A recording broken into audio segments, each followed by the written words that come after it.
I was very privileged to get early access to Turok 3 Remastered, so all opinions in this video are based on the beta version of the game, and some things may change in the full game, so just keep that in mind when looking at footage and hearing my opinions.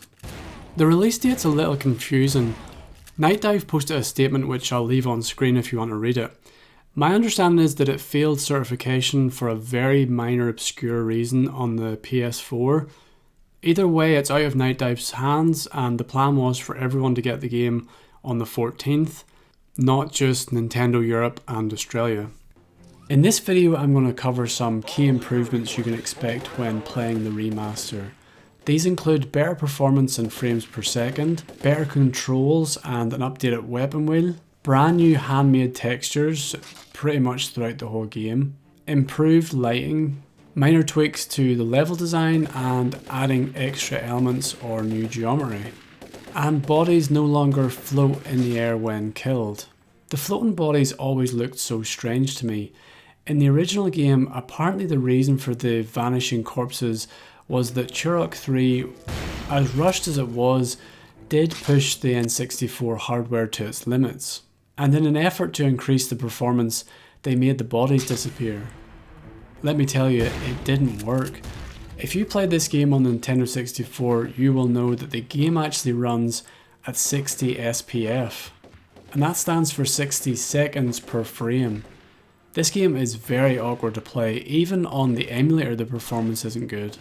Which is why I love that Nightdive have remastered this game. I have 3 copies of Turok 3. I keep buying it but never get around to playing it.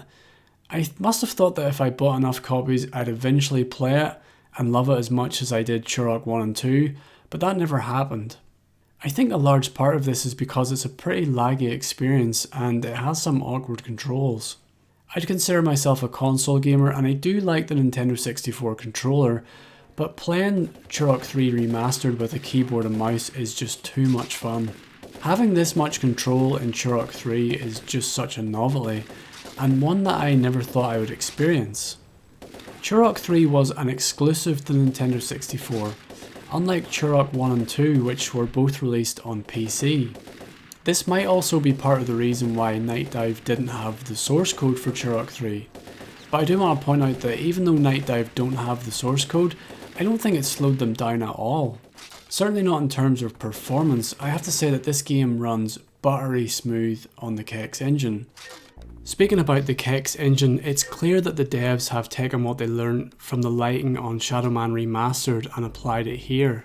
It wasn't possible for the N64 to have real-time lighting, so it's very interesting to see what it would look like in this lift, for example. It does bring the game to life in areas and it adds more atmosphere. Another area I noticed is the streets early in the first level. Every so often you'll see shadows from your character or a building. Even the lighting from your gun when you shoot it looks really cool. And compared to the original, this area is just night and day. We also get a replica of Shadow Remastered's weapon wheel. This is a lot of fun to use. I love how the game goes into slow motion and the background goes blurry when you're selecting your weapons and gadgets. Using the new weapon wheel during gameplay feels very fluid now, and the game doesn't fully pause so it doesn't break the immersion. The original game also had a weapon wheel. In fact, it had 2, one for weapons and one for gadgets like the grapple hook. Switching between these could feel a little bit awkward in the original game, and I do think it's better to just have one big weapon wheel in the remaster. I do want to give a shout out to the texture artists that worked on Turok 3 Remastered, because they are generally the unsung heroes when it comes to this stuff. There is a big difference between replacing one seamless texture with another slightly higher res seamless texture, but it's a totally different thing to create a bespoke texture based on a really old one. And there is no quick or easy way of doing this, but the end result makes a huge difference to the final game. It's one of those things that's not that noticeable if it's right, but it's really noticeable when it's wrong. The good news is the HD textures are rarely, if ever, wrong in this remaster, so the texture artists have done a brilliant job. I would be remiss if I didn't at least mention the updated geometry. The more you look at this game, the more you see it everywhere. In my comparison video, I mentioned how the pipes are a lot more rounded compared to the jaggy original ones. The globe is much more rounded and spherical, I guess you should say. One other thing that didn't make it into my comparison video was the lift section actually has all these extra rooms.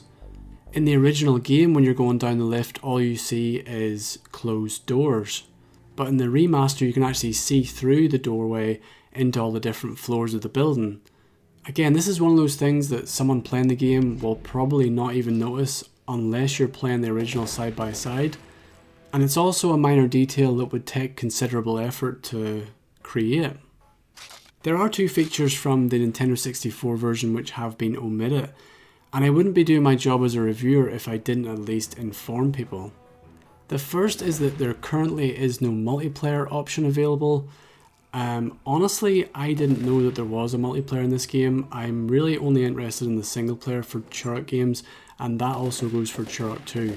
I know there are a lot of die-hard multiplayer fans out there from the Turok series, so it's just something to keep in mind if you are thinking about purchasing this game. And the second thing that really caught me off guard was that there is no in-game quick save option. It wasn't actually that common for Nintendo 64 games to have a quick save feature, but Turok 3 was one of those games where you had the ability to pause the game and save at any time, as long as you had a memory card. This would have made my life a lot easier when it came to recording footage, and it was strange for me being able to do it on the Nintendo 64 but not on the remaster, and like I said, it did make it quite difficult to record footage. However, I have now gotten used to it after playing for a while. There is a checkpoint system that autosaves, and you can replay chapters and even replay bosses, so it's not a huge deal, but it's just something to be aware of. It might even be something that gets patched into the game later on. Nightdive have done Turok 3 justice. As a remaster, it's better than all previous Turok remasters, partly because Turok 1 Remaster was released back in 2015, so Nightdive are just getting better at it, and the Kex engine is always improving. Also, of all the Nintendo 64 Turok games, Turok 3 needed a remaster the most, so it's the most noticeable improvement. There are problems with Turok 3, but these problems are with the base game. Nightdive have done everything they can to address these problems. The game now looks and plays great. I have some criticisms about the pace of the action in the base game, and overall the game is shorter than Turok 1 and 2, but it's my understanding that the original development team didn't have enough time to finish the game, so it was rushed. Even though Turok 3 is a shorter game, it does have two characters to choose from and even a third secret character. When you play as different characters, the experience changes. You get new weapons and you get to explore new areas, so there is a lot of replay value here even if the game is shorter. In conclusion, I'm glad Nightdive have now given the third game in the Nintendo 64 Turok series the remaster treatment, which now means we have an N64 remastered trilogy. Playing the game made me want to replay the original Turok remaster, and that's not a bad thing, because it helps keep the game and the series alive, which is what preservation and Nightdive are all about, so mission accomplished there. Thank you for watching the video, and thank you Nightdive for the review code. I have a lot more Turok 3 videos on my channel, including a graphical comparison and a full playthrough. If you look hard enough, you'll also find some videos on Turok 1 Remastered.